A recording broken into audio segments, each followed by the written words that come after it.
dores de parto, até que vocês sejam formados, sejam gerados em Cristo Jesus.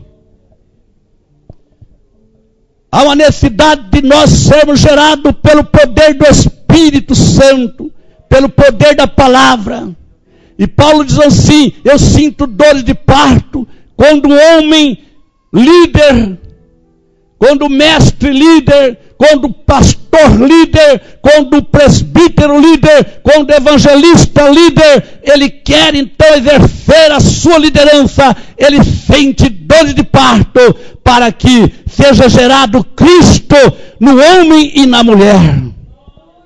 Essa palavra ser gerado pelo poder do Espírito, isso é algo que faz nós então nos sensibilizarmos para buscar mais a presença de Deus, o poder de Deus, o conhecimento da palavra, para que nós não sejamos como os filhos de profeta que estavam em Betel, estavam em Gilgal, estava também em Jericó, mas que nós sejamos, que nós possamos ser como Eliseu, que vai até o fim, fala para o de Gilgal, para o de Betel e para o Jericó: vocês calam, porque eu não quero só saber, eu quero saber e eu quero ver o fim, eu quero ir até o fim. Meu caro irmão, nos dias de hoje, nós precisamos então ter preparo. Preste atenção, quando o texto que nós lemos, esses 2 versículos de Mateus, fala que aparece problema e os discípulos falam: vamos despedir a multidão. E Jesus fala assim: não despediremos dessa forma, dai-lhe voz de comer. Ele passa a responsabilidade para o discípulo. Você tem algo para dar para a humanidade, para o povo de Santo André, para o povo do estado de São Paulo, para o Brasil, para o mundo. Jesus fala: dai-lhe voz de comer. Quando essa mesma passagem, João fala, João, o apóstolo João, o evangelho de João, lá no capítulo 6, versículo 9, aparece o moço que ele descobria entre a multidão alguém que tivesse alguma coisa para a solução do problema. Muitas vezes na igreja o pastor pode não ter, o presbítero pode não ter, mas alguém da igreja pode ter. Aí então precisa ter o descobridor de talento, para ver talento que está escondido. Aí entra então o poder do Espírito, com dons espirituais, para descobrir, para ver pessoas que têm o talento, que estão enterrados, escondidos.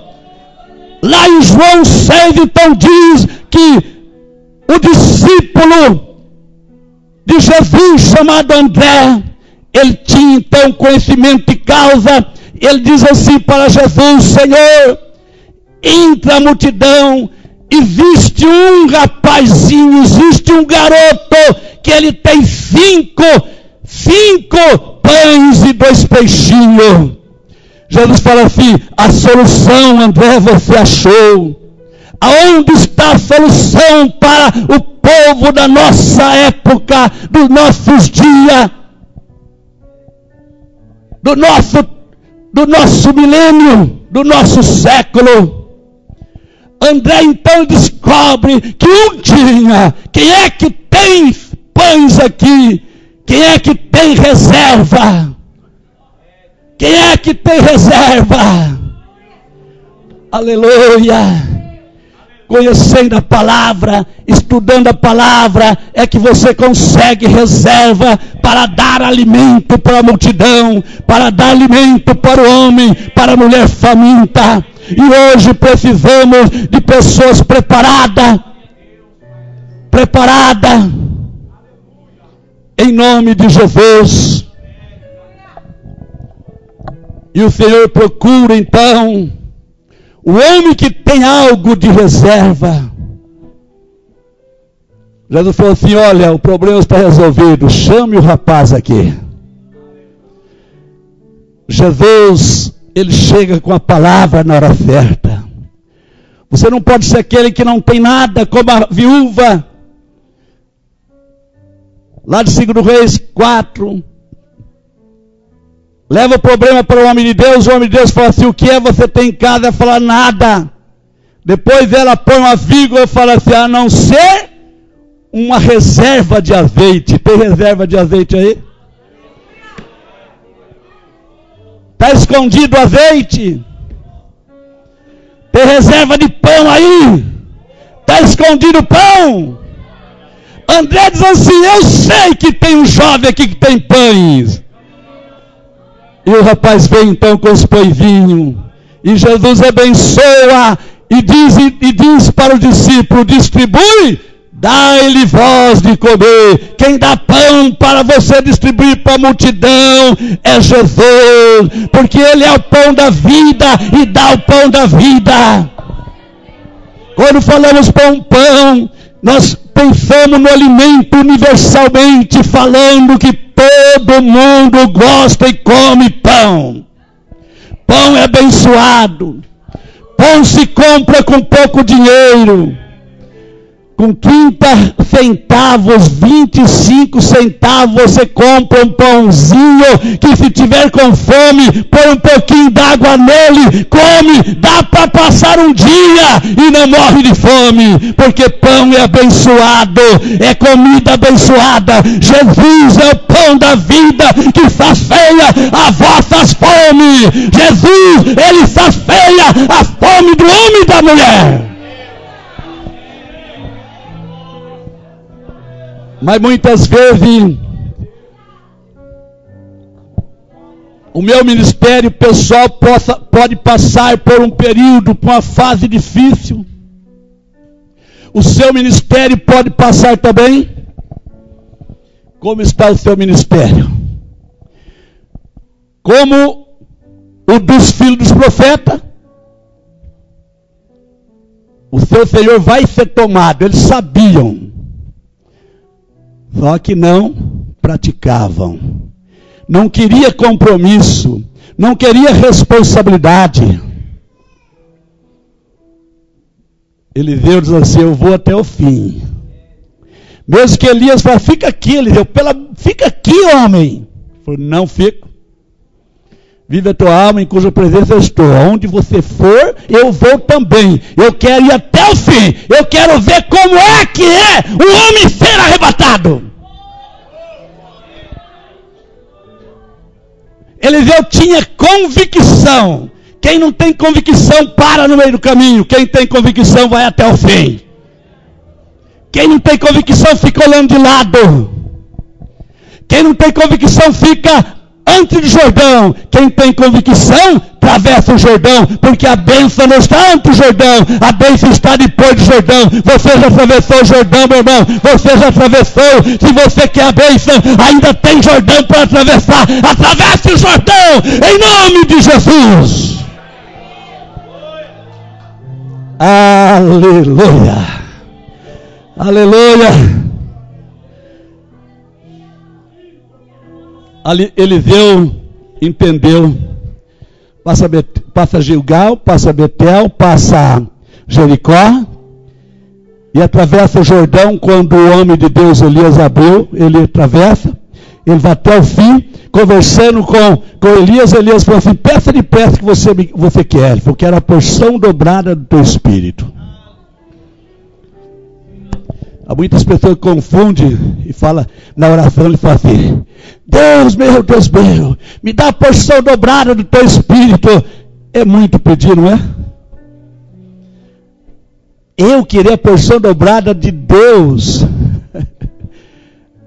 Mas Eliseu queria a porção dobrada do ministério, do espírito de Elias, do dom de Elias. Elias disse assim: dura coisa me pedir, mas se você é discípulo mesmo, e você ver quando eu for tomado, você receberá. De repente, carro de fogo, cavaleiros, aparece, toma Elias. Eliseu olha para cima, a capa vem caindo, aquela capa que foi jogada quando ele não tinha chamado até então. aquela mesma capa cai e ele abraça a capa. Ele diz assim: eu estou com a capa do profeta, eu estou com a unção do profeta, eu estou na graça do profeta, eu tenho o que o profeta também teve. Aleluia.